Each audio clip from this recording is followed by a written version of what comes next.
Muito boa tarde a todos. Hoje, dia 23 de setembro de 2020, essa é a 13ª reunião ordinária do Rotary Clube de São Paulo, ano rotário 2020-2021. Eu sou Roberto Souza, protocolo dessa reunião. Obrigado pela presença de todos e peço atenção para o seguinte pedido. Entre na sala do Zoom identificando com o seu nome. Visitantes e autoridades, registrem a sua presença no chat, que fica logo abaixo da tela, informando nome, e-mail e celular. E rotariano visitante, da mesma forma. Além de colocar o e-mail, o celular e o nome, coloquem o cargo que desempenham no clube ao qual pertencem. Devido ao planejamento protocolar do tempo dessa reunião, utilize somente o chat para fazer pergunta ao palestrante. E, portanto, nós teremos, então, os microfones desligados a partir de agora. O Rotary Clube de São Paulo deseja a todos uma excelente reunião. E com a palavra, o presidente Marcelo de Pascoal. Obrigado, Souza, pela apresentação, pelo início. E, neste momento, iremos dar início à nossa reunião. Quero agradecer a todos os companheiros que estão presentes em mais uma reunião ordinária do nosso Rotary Clube de São Paulo. Mais uma quarta-feira, mais uma semana, e com muita alegria no coração que eu tenho de poder, a cada semana, rever os companheiros, vê-los bem, vê-los felizes, apesar do momento, mas que não possamos deixar que o ânimo e o otimismo sempre esteja conosco. E com muita satisfação inicio esta reunião reverenciando a nossa querida bandeira nacional do Brasil.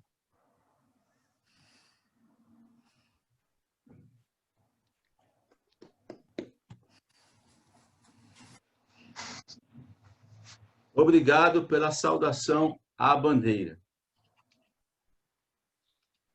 Com muita alegria, hoje teremos um início de reunião um pouco diferente, devido a um momento especial no nosso clube, onde estaremos dando posse, com grande honra, ao nosso querido sócio honorário, que é o nosso companheiro Sérgio de Castro, pelos serviços prestados ao Rotary Internacional e ao Rotary Clube de São Paulo.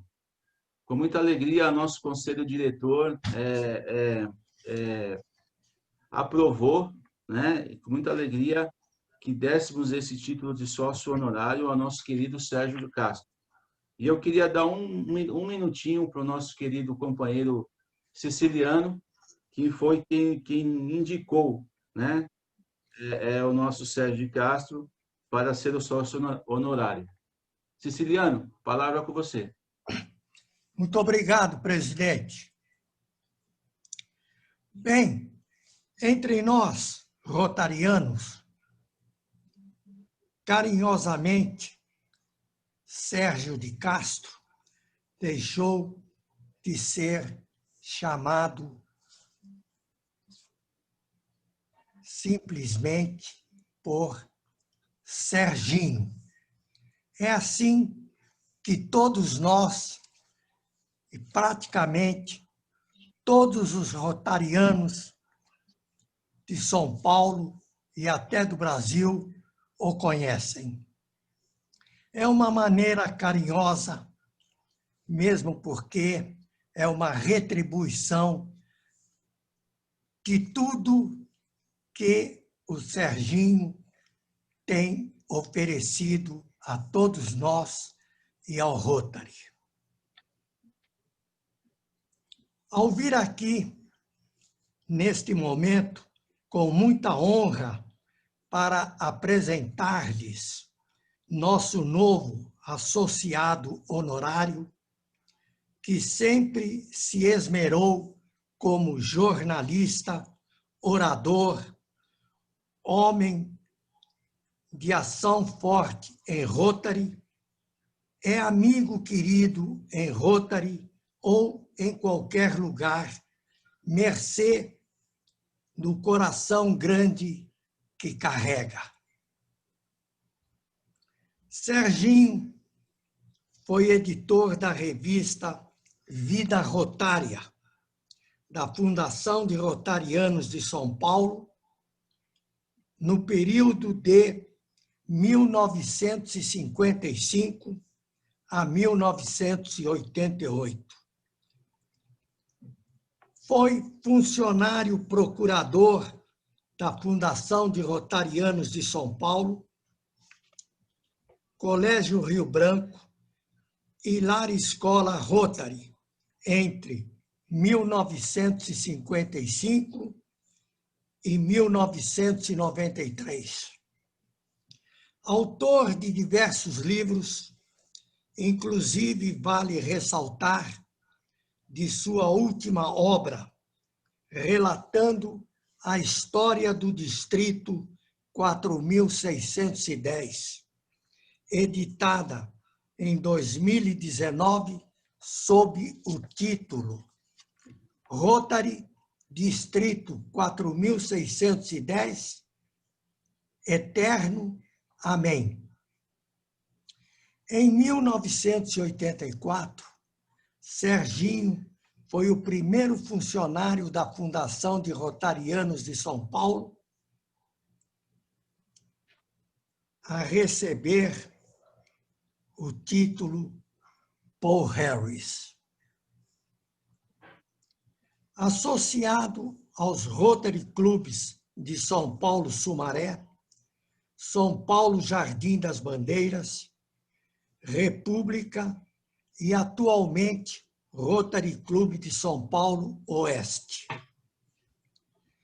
Considerado decano da mídia rotária, recebeu reconhecimento por iniciativa do governador Cláudio Moisés, ao completar 60 anos de trabalho em 2013, sendo saudado, entre outros, pelo decano-governador Eduardo de Barros Pimentel.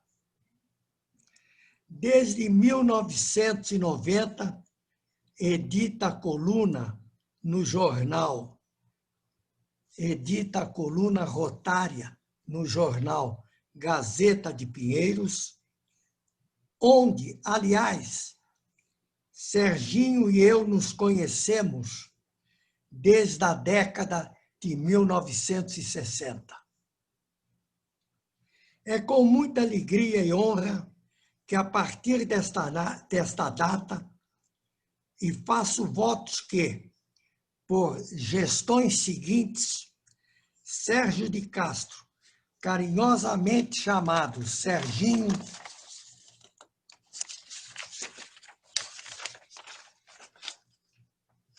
seja recebido por todos os companheiros como membro associado honorário do Rotary Clube de São Paulo. Querido Serginho, seja muito bem-vindo e parabéns. Obrigado, Siciliano. Obrigado.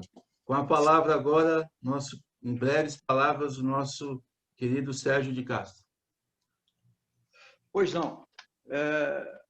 Muito obrigado, Oswaldo Siciliano. Eu, brevemente, presidente Marcelo, queria dizer que o reconhecimento é a memória do coração. Assim sendo, recebo esta láurea do Rotary Clube de São Paulo, líder no cenário rotário sempre, em todos os tempos. Saúdo o presidente Marcelo, o Oswaldo Siciliano, que permitiu esse momento, indicando o meu nome. Como profissional, exerci todas essas etapas na Fundação de Rotarianos e, como disse o nosso caro Oswaldo Siciliano. Eu vou ser breve, mas gostaria de dizer que na revista Rotária, por exemplo, gostaria de saudar o José Emílio de Moraes, o pai, o senador, Álvaro Machado, Eurico Branco Ribeiro, Armando de Arruda Pereira, que em 1949 fundaram aí no Rotary Clube de São Paulo essa revista pioneira, que jamais um distrito no mundo havia tido essa iniciativa, encerrada em pleno apogeu, final dos anos 80, começo dos anos 90, por uma questão absolutamente, por questão legislativa rotária. O Rotary foi fundamental na minha vida, presidente, porque fazia parte, eu comecei na revista Rotária quando fazia parte da Fundação de Rotarianos de São Paulo, era uma diáspora, cujos escritórios eram espalhados em São Paulo, até a inauguração do edifício Rotary lá na Avenida de Higienópolis, quase que eu falo aqui nesse edifício, né? No dia 20 de outubro de 1960. E trabalhei com Adalberto Bueno Neto, governador, em 49 e 50, fazendo uma homenagem porque o Adalberto foi o pioneiro da mídia rotária na América Latina. Ele que abriu caminhos para que houvesse publicações desse sentido. E também Adalberto cedia salas em seu grandioso escritório, maior cartório de registro de títulos e documentos do país, onde ele cedia algumas salas, assim como outros diretores da Fundação de Rotarianos e outros departamentos, diretores naquela época, né? Por isso, eu gostaria, então, de salientar ainda que cito os grandes presidentes do Rotary Club de São Paulo, os rotarianos que sempre me acolheram e apoiaram em minha atividade, e neste livro lançado recentemente, que o Oswaldo Siciliano mencionou, que foram 18 meses de trabalho, muitos desses dias aí no próprio Museu Armando de Arruda Pereira. Portanto, este é um momento muito importante. Agradeço aos presidentes do clube, aos associados, ao presidente da Fundação, aos presidentes José Hermílio de Moraes Filho, Eduardo de Barros Pimentel e Narit Cândido, aos diretores da revista Adalberto Bueno Neto e Mário Amato, já citados, e também o inesquecível e o grande intelectual do rotarismo brasileiro, com quem eu trabalhei 20 anos na direção intelectual da vida rotária, o Manuel Gutierrez Duran, governador de São Caetano do Sul, que foi indicado pela Fundação de Rotarianos para assumir esse cargo, não obstante pertencer a outra região. O depoimento, já estou finalizando agora, o depoimento de Eduardo de Barros Pimentel.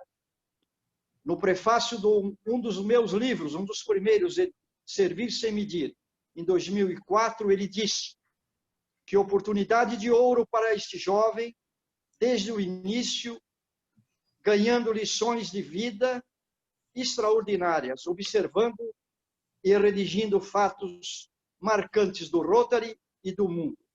E já encerrando também, mais uma vez, gostaria de citar Norton Severo Batista. Norton Severo Batista, amigo de trabalho diário por muitas décadas.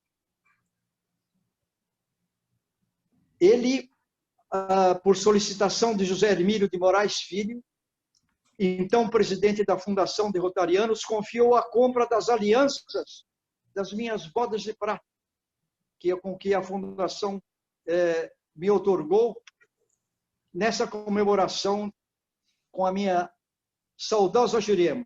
Não poderia deixar de citá-la, que muito contribuiu, né? Com seu admirável sorriso, que muitos de vocês conheceram, com seu talento, simplicidade, que colaborou comigo para a formação da nossa família, no Rotary, na comunidade e na igreja. Como ela sempre dizia, Rotary e igreja de mãos dadas. Meu eterno agradecimento a todos vocês e muito obrigado ao Oswaldo Siciliano por essa iniciativa e a esse conselho diretor, presidido por você, Marcelo. Muito obrigado e uma saudação a todos. Está difícil terminar. Um abraço a todos e muito obrigado. Obrigado, Serginho. Seja bem-vindo. E nesse momento, declaro Sérgio de Castro empossado como sócio honorário do Rotary Clube de São Paulo. E peço a todos os companheiros uma calorosa saudação rotária.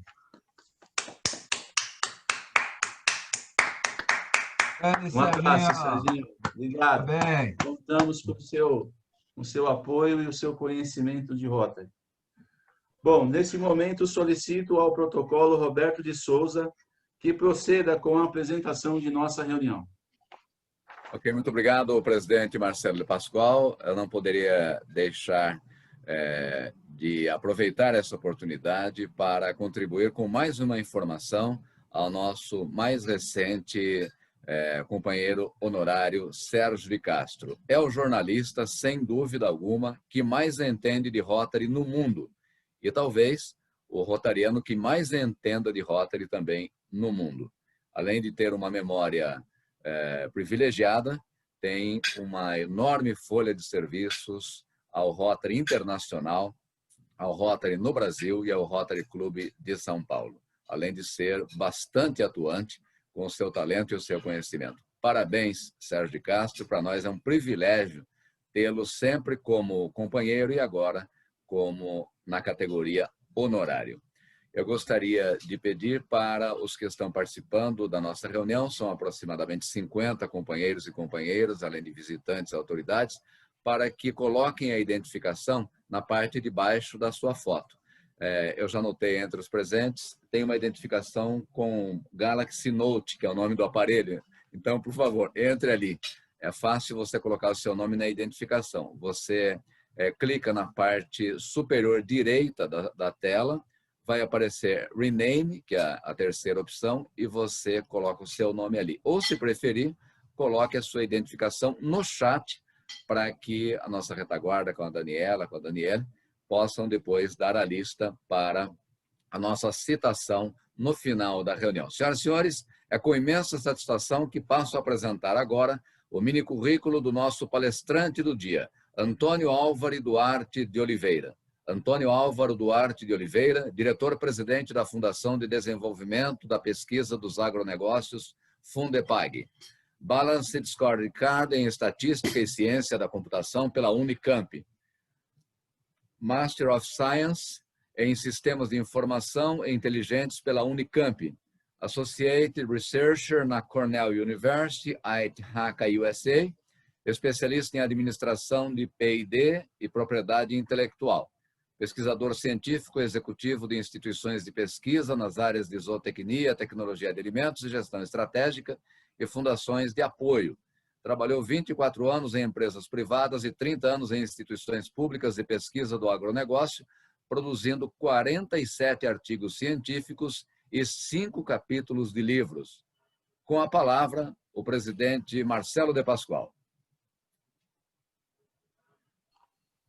Obrigado, protocolo Souza, pela sua brilhante apresentação do nosso candidato, do nosso palestrante e pelas considerações ao nosso querido Sérgio. O Antônio Álvaro de Oliveira é convidado da companheira Dora Silva Cunha Bueno, que nos apresentou e indicou como palestrante para nos trazer hoje as informações. E, portanto, eu passo a palavra ao nosso querido Antônio Álvaro Duarte para nos proferir a palestra sobre ecossistemas para a inovação no agronegócio. Após a palestra, teremos as perguntas que eu irei fazer. A palavra é sua, Álvaro.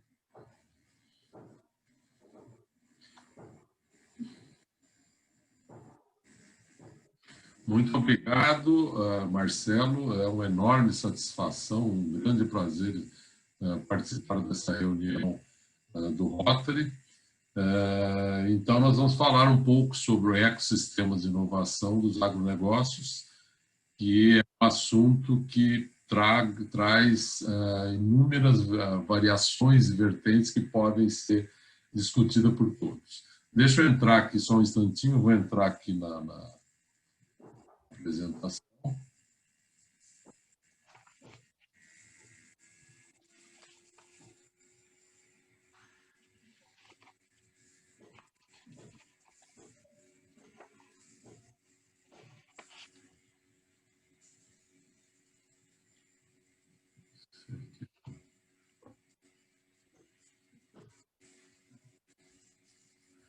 Mas que chatice. Peraí.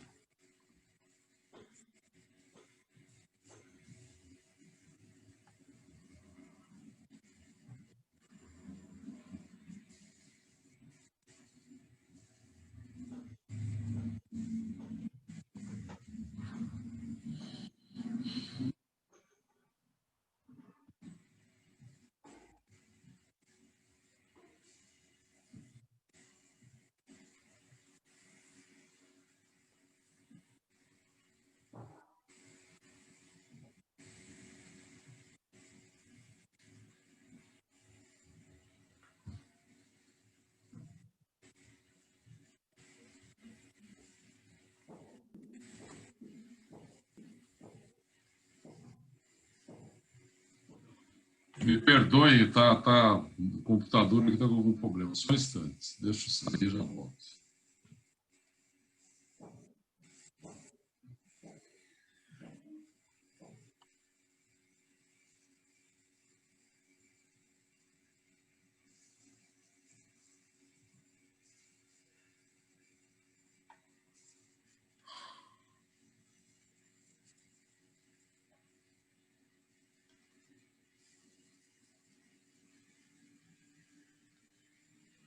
Pronto.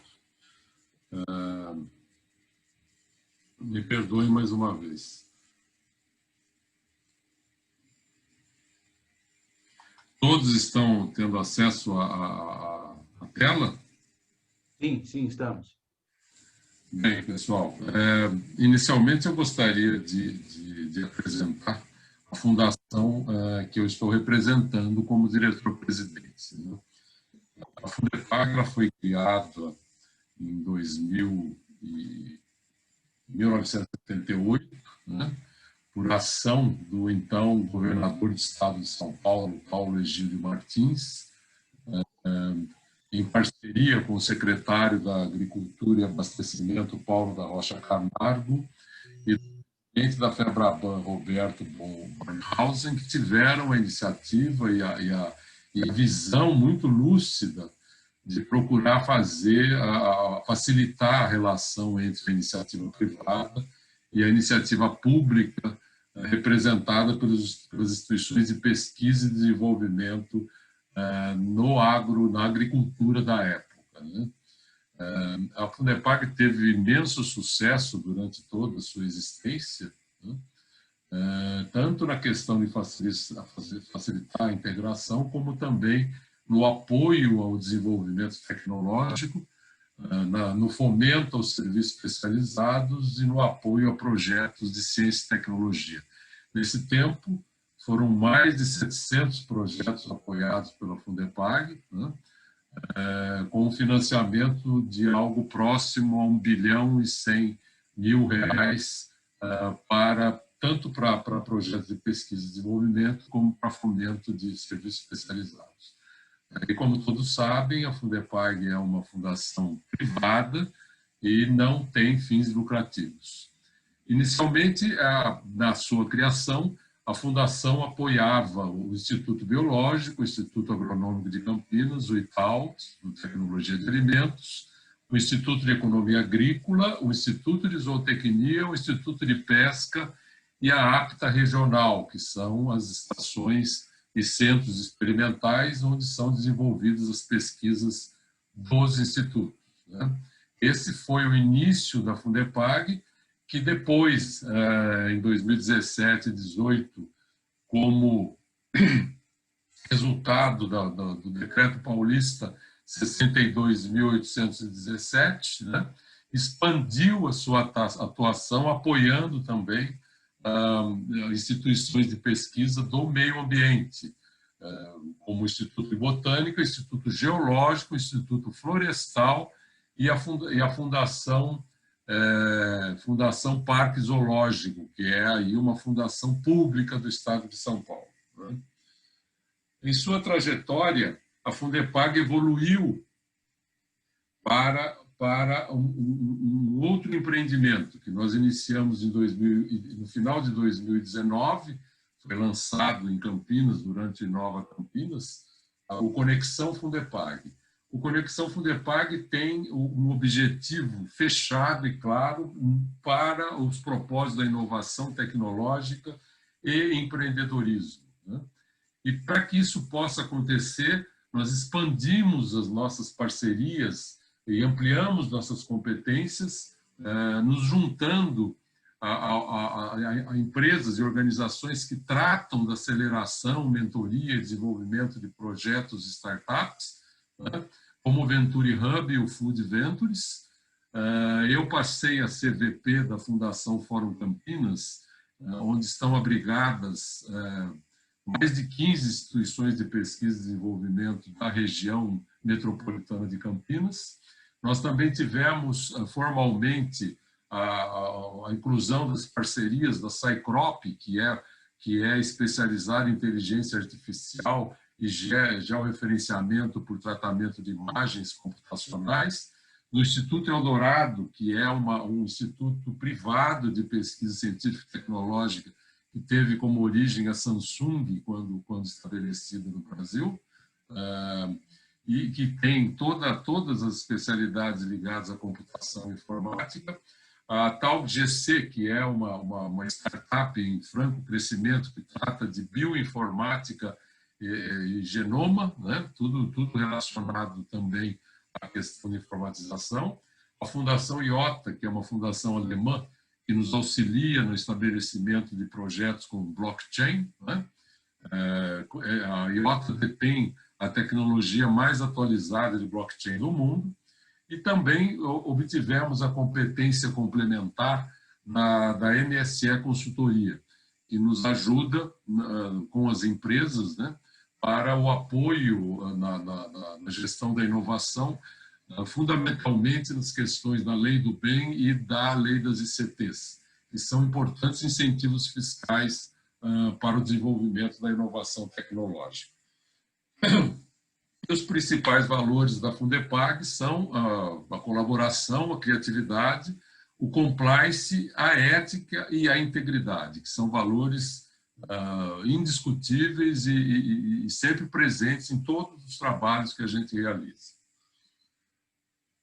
Entrando diretamente agora no assunto para o que nós somos convidados, tá? Vamos falar um pouquinho de ecossistemas de inovação no agronegócio. Eu preferi aqui, gente, primeiro definir o que são ecossistemas e o que são ecossistemas de inovação e o que é o agronegócio, né? Que são palavras muito de largo entendimento, né? de grande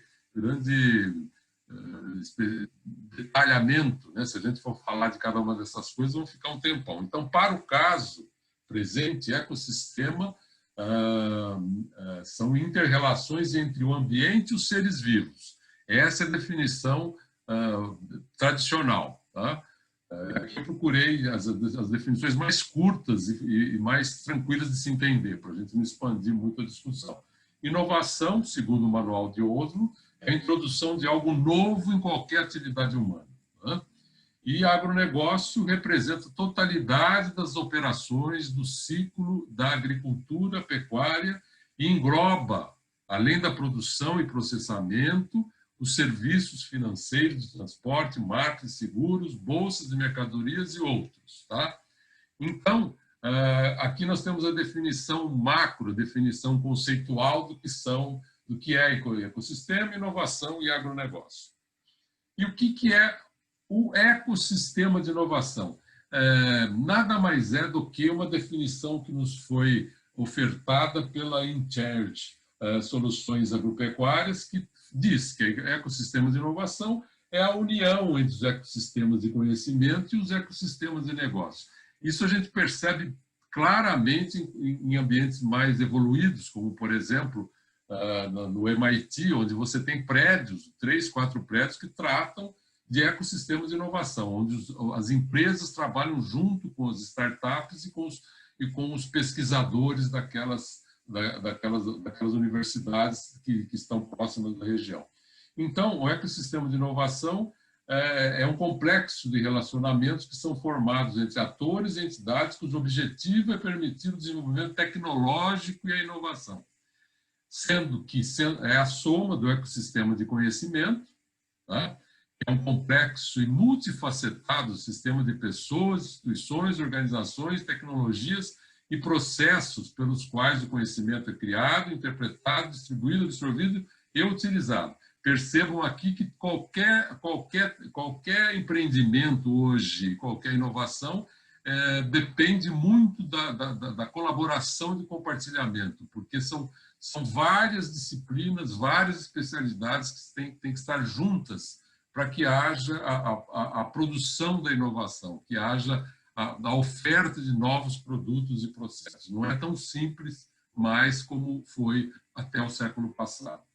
E os ecossistemas de negócios são definidos como uma rede que engloba empresas e seus respectivos fornecedores, clientes e demais parceiros, em um ciclo virtuoso de geração e agregação de valor, que é algo que nos falta muito claramente. Não é? Agora vamos falar um pouquinho do agronegócio. O agronegócio, aqui foi bastante difícil simplificar, resumir, fazer um sumário do que é o agronegócio, né? Aí eu preferi usar algumas definições de abordagens de terceiros, né, que colocam dentro do agronegócio esses setores que os senhores estão vendo: alimentos, energia, fármacos, vestuário, cama, mesa e banho e madeira. Tá? Então, esses cinco setores são os mais influenciados, segundo outros especialistas, para o agronegócio, que tem maior influência do agronegócio.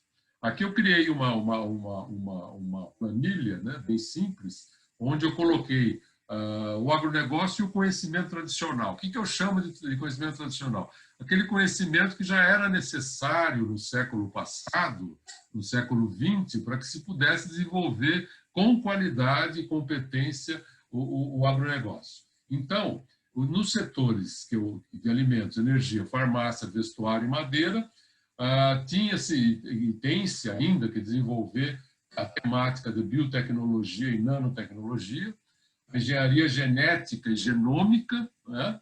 A bioinformática, a nutrição e alimentação, tanto de plantas como de animais, sistemas de produção sustentáveis, sanidade animal e vegetal, conservação e embalagens, biodiversidade, ambiente e conforto térmico. É claro que, se vocês forem pensar em vertentes dessa temática, existem N outras atividades que cabem dentro do agronegócio. Mas, colocando, eu creio que essas conseguem abrigar a maior parte das atividades. Olhando, então, para essa matriz, nós temos 5 colunas e 9 linhas, o que dá 45 linhas básicas de pesquisa e desenvolvimento que foram apreciadas no século passado e são apreciadas até hoje. Né?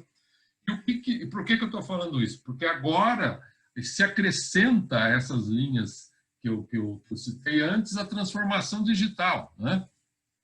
Então, em cima daquela matriz anterior, nós temos que colocar a transformação digital, que também é válido para todos os 5 setores que nós definimos e que inclui a internet das coisas, a analytics e big data, inteligência artificial e aprendizado de máquina ou automação, mais recentemente a visão computacional, que está evoluindo de uma maneira espetacular, blockchain e rastreabilidade, automação e georreferenciamento com inteligência artificial, veículos não tripulados e drones, novos modelos de negócios como e-commerce e marketplace. Aqui, hoje de manhã, estava ouvindo um pessoal falar sobre o setor de varejo, né, que tende a não ter mais comprador e vendedor. Né? Então, provavelmente, boa parte do trabalho de compra e venda será realizado pelo e-commerce e marketplace com mais intensidade no futuro. Né? Nesse caso, nós temos 40 novas linhas de PIB, que, se somadas às anteriores, nos dá 85 atividades de pesquisa e desenvolvimento de apoio à inovação tecnológica. Bem, entendendo o que é o ecossistema de inovação E o que é o agronegócio? Então, falando um pouco mais de ecossistemas especializados no agronegócio. O Brasil, segundo o levantamento da Embrapa, SP Ventures e Homo Ludens de 2019, tem 1.125 startups voltadas ao agronegócio. Eu acho que hoje, depois de um ano transcorrido, a gente já deve estar bem próximo de 2.000. Entendendo que no Brasil nós temos mais de 12.000 startups aí envolvendo todos os setores, né? O setor que mais tem startups é o setor financeiro, né? Agora, voltando ao agronegócio, as regiões metropolitanas onde estão estabelecidos ecossistemas de inovação, ou seja, que há a boa fluidez entre o conhecimento e o negócio. Nós temos, em primeiro lugar, São Paulo, né? E a gente mede isso pelo número de startups que vivem, que moram nesses lugares. São Paulo, com 262 startups, Piracicaba, com 41, Campinas, com 38, e assim por diante. Nesse quadro, nós temos 14 ecossistemas estabelecidos no Brasil, né? E esses ecossistemas abrigam 602 startups, ou 53% do total geral, ou seja, os ecossistemas realmente é onde é o melhor lugar para que as empresas novas e projetos de inovação devam estar estabelecidos, né? Percebam também que das 14 startups, nós temos 6 em São Paulo, né? 6 no estado de São Paulo, e as demais geralmente estabelecidas em capitais ou em cidades grandes brasileiras, né? Aqui também eu coloco Campinas. O Conexão Fundepag preferiu estar em Campinas, né, para participar do ecossistema Campinas. Por quê? Porque aqui eu vou mostrar mais na frente. Além de ter 38 startups estabelecidas, né, um número que deve aumentar bastante a curto prazo, a região metropolitana, que contém 20 municípios, tem uma população de 3,2 milhões de habitantes. E pensando no ecossistema de negócios, o produto interno bruto da região metropolitana é de 1,8% do produto interno bruto brasileiro e 7,8% do PIB do estado de São Paulo. Ainda, Campinas ocupa o 11º maior PIB do Brasil, e o PIB de Campinas é maior do que 18 capitais brasileiras, né? Ainda pensando no ecossistema de negócios, Campinas abriga muitas empresas. Aqui, nesse quadro, eu coloquei as micro e pequenas, né? Depois vocês vão ver que tem maiores também. 90% das empresas estabelecidas em Campinas são micro e pequenas, com alto input científico e tecnológico, ou seja, são empresas de base tecnológica, que precisam de conhecimento desenvolvido em tecnologia para poderem funcionar. Aqui, falando do ecossistema do conhecimento, a região metropolitana conta com 34 instituições de pesquisa científica, tecnológica e ensino, 2.012 pesquisadores e mais de 9.000 docentes. Então, é bastante farto o capital intelectual presente para auxiliar no ecossistema de inovação campineiro, tá? Ainda a região é o 3º maior parque industrial do Brasil, com 50.000 empresas, sendo que das 50.000, nessas 50.000, estão inclusas 10% das 500 maiores empresas globais, tá? Então, também na questão do quesito da presença da iniciativa privada, a região é bastante fértil, tá? O que nós estamos fazendo, então? A Fundepag, além dos projetos que eu me referi antes, que ela tem desenvolvido na região, né, projetos como, por exemplo, o projeto de identificação de madeira por visão computacional, que é uma coisa espetacular, ou uma outra coisa disruptiva que a gente está desenvolvendo, um dispositivo capaz de medir a qualidade do leite, né? E vários outros projetos que a gente está em franco desenvolvimento. A gente também está participando e sendo um dos realizadores do Techstart Food Innovation, né? um programa de aceleração de projetos e startups, com foco em soluções para os desafios da cadeia de alimentos, bebidas, embalagens e ingredientes. Aqui a gente conta, além da conexão Fundepag, a gente conta com o Food Ventures, que é um hub diretamente ligado à questão alimentar, e o Venture Hub, que é um outro hub muito maior, que aqui estão incluídas diversas atividades, não só o agronegócio. Para essa iniciativa, nós vamos ter a mentoria técnica do Instituto de Tecnologia de Alimentos, com seus pesquisadores, né? E aqui eu faço um parêntese dizendo que nós já estamos incubando, começamos, tem uma primeira startup incubada no Itaú, que é a Bio in Food, tá? E a intenção é termos no mínimo mais 15, talvez elas são escolhidas dentro do Techstart Food Innovation. E além de ter o apoio da mentoria técnica do Itaú, a gente também tem o apoio complementar do Good Food Institute, da Embrapa Informática, do Instituto Eldorado, da IOTA Cyclop. Então, são disciplinas complementares que apoiam a mentoria e o desenvolvimento de projetos dentro do Itaú e com as startups, né? Esses são os oito temas escolhidos, né, que vão desde são novas formas de consumo, segurança e distribuição, solução para embalar, desperdício e sustentabilidade, Big Data, predição e informações de mercado, novos ingredientes, produtos e processos, alimentos de base vegetal, que é o que se fala mais hoje, né, tentando substituir a carne animal pela carne vegetal, né? Deve ter outro nome. Eu não gosto muito disso. Eu acho que seria aqui nós estamos melhorando de falar de outros produtos proteicos, né? Não precisa ter uma substituição, mas tudo bem. Soluções mais saudáveis e aproveitamento integral da matéria-prima. São esses 8 temas que a Techstart Food 2020 vai tratar junto, acelerando as startups e os projetos que estão se inscrevendo, né? Mais de 300 mentores estarão conosco. É um trabalho muito intenso, são 21 semanas de trabalho, tá?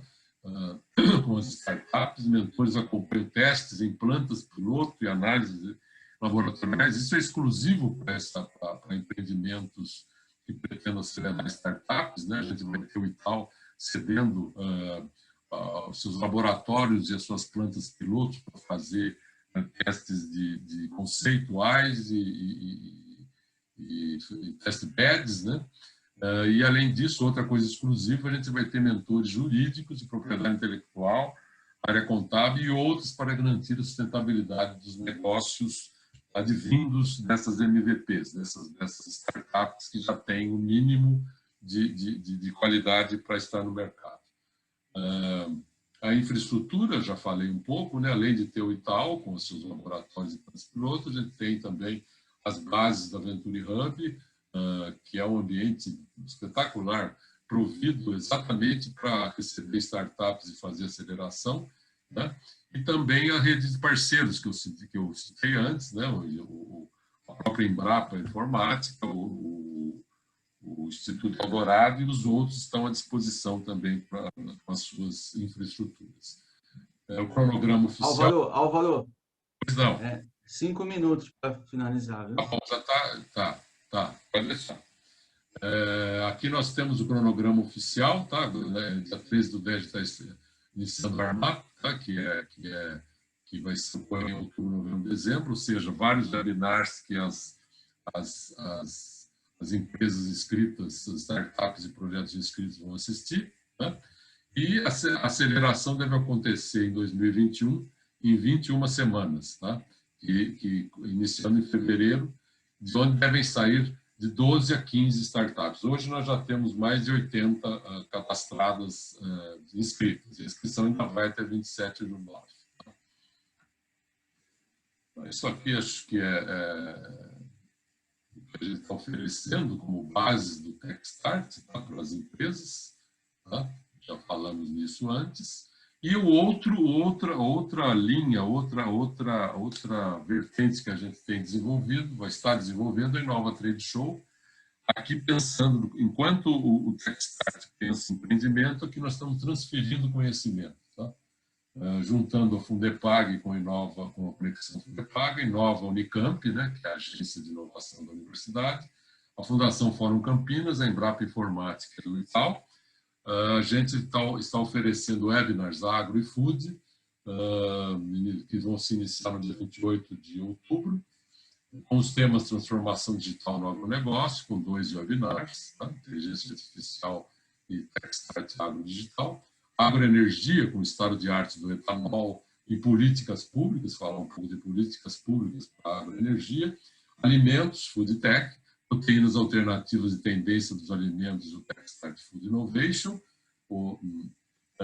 sistemas de produção sustentáveis, integração lavoura, pecuária e floresta, aqui com a presença do Instituto de Zootecnia e da Embrapa, regularização e certificação ambiental dos sistemas de produção, a forte colaboração da USP, através da Exalc, aproveitamento de resíduos de economia circular, análise do ciclo de vida dos alimentos, resíduos da indústria, e embalagens inteligentes e embalagens recicláveis.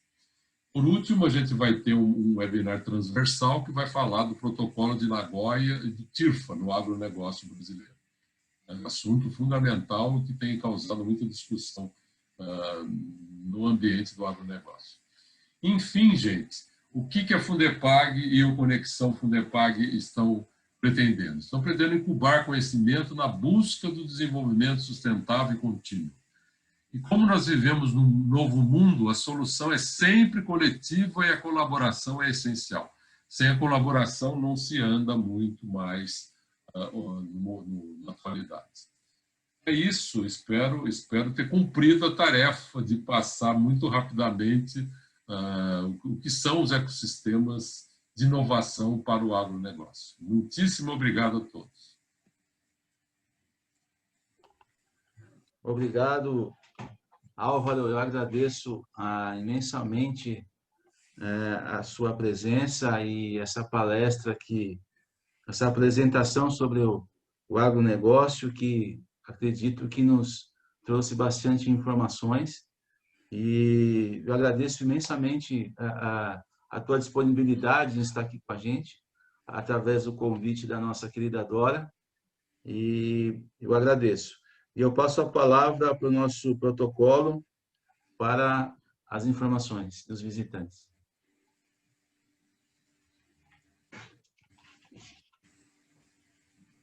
E Muito bem, presidente. volto com as perguntas. Se alguém tiver alguma pergunta, eu volto aqui para que a gente faça. Escrevam as perguntas no chat para que eu possa ler aqui e passar para o nosso querido Álvaro.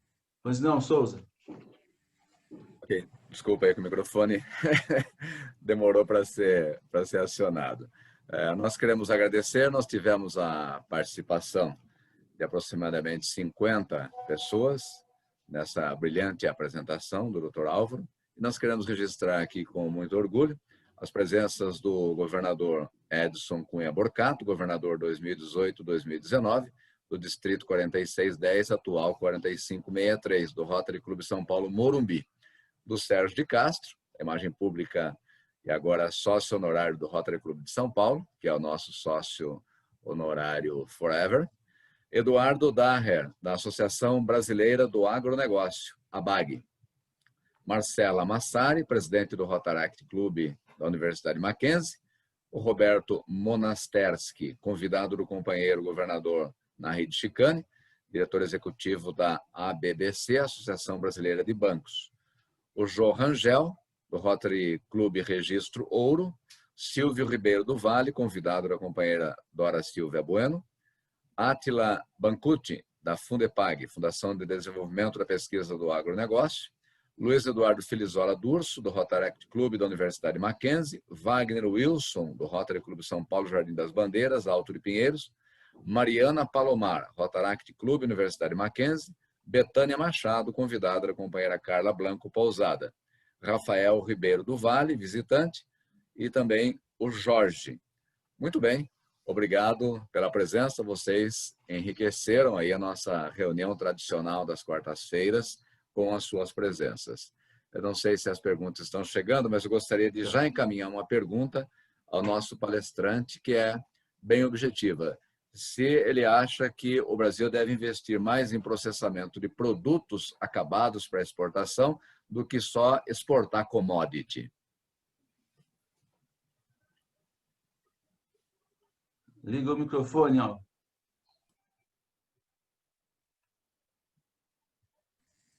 Eu sempre me atrapalho com isso, acho que eu nunca vou aprender. Não, eu acho que o Brasil tem sim que desenvolver mais o processamento das próprias commodities, né? Nós temos que agregar valor ao que a agricultura nos traz. Né? E é mais uma questão de processamento, né? Tanto dos alimentos como da questão alimentar e outras, né? Mas eu acho sim que nós temos que agregar valor e temos que buscar isso com bastante ênfase.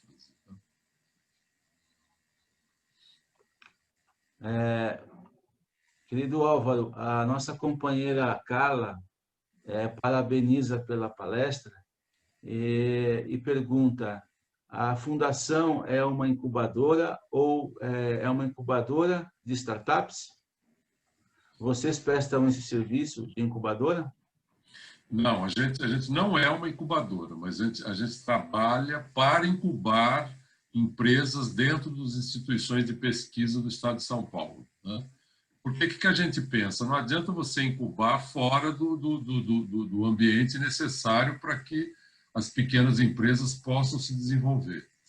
Então, por isso, a gente quer incubá-las, a gente ajuda a incubá-las dentro dos institutos. Por exemplo, a BioIn Food está sendo incubada dentro do Instituto de Tecnologia de Alimentos. Lá tem um espaço bastante grande e essa empresa vai ser incubada. É nossa intenção que as 10 ou 12 empresas que sejam escolhidas nessa seleção de TechStart Food também estejam nesse mesmo espaço do Instituto de Tecnologia de Alimentos. Um outro projeto que a gente está desenvolvendo é o Pesca 4.0, e para esse projeto Pesca 4.0, uma das atividades é a incubação de startups dentro do Instituto de Pesca em Santos. Tá? A gente não é uma incubadora, mas a gente trabalha para incubar, vamos dizer assim. Né? O nosso companheiro Michel Alabi pergunta: a fundação trata também da bioeconomia? Trata sim, através do Instituto de Economia Agrícola. Tá? Existem alguns trabalhos ligados à bioeconomia, inclusive nós tivemos alguns eventos no ano passado, não sei se vocês acompanharam, né? Que falavam puramente bioeconomia e em Campinas, principalmente no Instituto Agronômico. Tá? Mas sim, a resposta é sim, a fundação auxilia nesse assunto também. Né? O nosso Roberto Souza também pergunta: a agricultura brasileira exagera no uso de agrotóxicos ou isso é intriga dos concorrentes internacionais? É intriga, porque não usa. O Brasil é um país que usa pouco agrotóxico, se você for compará-lo com outros ícones aí do agronegócio, tipo Estados Unidos, tipo Europa, França, tipo própria China. O Brasil usa menos agrotóxico do que todos esses países. Tá? E o que tem mais se expandido no Brasil é a agricultura orgânica, vocês sabem, né? E ela tende a se expandir ainda mais, porque existem tecnologias que estão sendo geradas e desenvolvidas que vão permitir que ela se torne economicamente sustentável. Obrigado, Álvaro. Não havendo mais perguntas, eu gostaria de agradecer novamente, Álvaro, pela sua disponibilidade, pela tua presença, e acredito que todos os nossos companheiros na reunião de hoje pôde aprender um pouco mais sobre o agronegócio, sobre essa área que é tão grande e tão vasta. Então, te agradeço novamente E agradeço também a Dora pela indicação, pela apresentação de você para nos trazer essa palestra. Então, mais uma vez, eu te agradeço e eu te dou aí mais um minutinho para as suas considerações finais. Na verdade, eu também queria agradecer muito vocês, né? Esse seleto público, para mim foi uma enorme satisfação e uma honra estar apresentando o nosso trabalho, né? E colocar a Fundepag à absoluta disposição de vocês, tá? Quem quiser, quem trabalha com agronegócio, quem trabalha com agroindústria, e que esteja interessado em inovar, interessado em desenvolver seus produtos com uma base tecnológica muito fortalecida, pode nos procurar, que certamente nós vamos poder auxiliar. Tá? Um enorme abraço a todos e uma ótima reunião. Muito obrigado, Marcelo. Obrigado, Álvaro, novamente, eu te agradeço. Parabéns. Volto a palavra ao nosso Roberto para ver se há mais algum visitante de última hora. Se apareceu alguém aí que renomeou na tela. Dá uma olhada aqui, estou recebendo a ajuda dos universitários, ou da Daniela e Daniele. Ok, foram os nomes registrados, a quem reiteramos nosso agradecimento e já convidamos para que estejam presentes toda quarta-feira, a partir da 12h20, das nossas reuniões aqui no Rotary Clube de São Paulo, sempre com uma palestra, um tema de grande relevância para aperfeiçoar o nosso conhecimento em assuntos nacionais e internacionais. Voltamos com o presidente Marcelo de Pascoal. Obrigado, Souza. E para irmos para o nosso encerramento, vou fazer alguns avisos. Na próxima semana, dia 30 de setembro, próxima semana, que será a nossa 14ª reunião ordinária, teremos a presença do CEO da AACD, Associação de Assistência à Criança com Deficiência, o nosso querido Valdecir Galvão. Então, convido a todos que estejam na próxima semana para prestigiar a palestra do Valdecir Galvão, que é o CEO lá da AACD. Então, deixo aqui o meu convite a todos. Também gostaria de agradecer a presença da Marcela Massari, presidente do Rotaract na Universidade Mackenzie, que sempre tem prestigiado as nossas reuniões. Tá? Obrigado, Marcela. E aos outros rotaractianos que estão do clube, que estão presentes. Tá? Obrigado mais uma vez a todos vocês que vieram, que nos prestigiaram hoje. Tivemos uma presença bastante expressiva, entre 41 e 45 pessoas. Eu fico feliz pelo apoio do clube às nossas reuniões. Quero agradecer também mais uma vez ao Sérgio de Castro, nosso novo sócio honorário, e que seja feliz aqui em nosso clube. Sem mais, nesse Presidente momento, Marcelo, declaro... Presidente Marcelo. Oi. Por favor, no sábado vamos ter o seminário de multi-informação rotária do nosso distrito, das 9 às 13 horas. Seria bom convidar a todos os companheiros. Obrigado. Tá, estão convidados e nós estaremos enviando as informações através das nossas redes sociais e dos nossos contatos. Obrigado, padrinho Naide Chicane, pela lembrança. Obrigado. Então, a partir desse momento, declaro encerrado a nossa reunião. Obrigado a todos.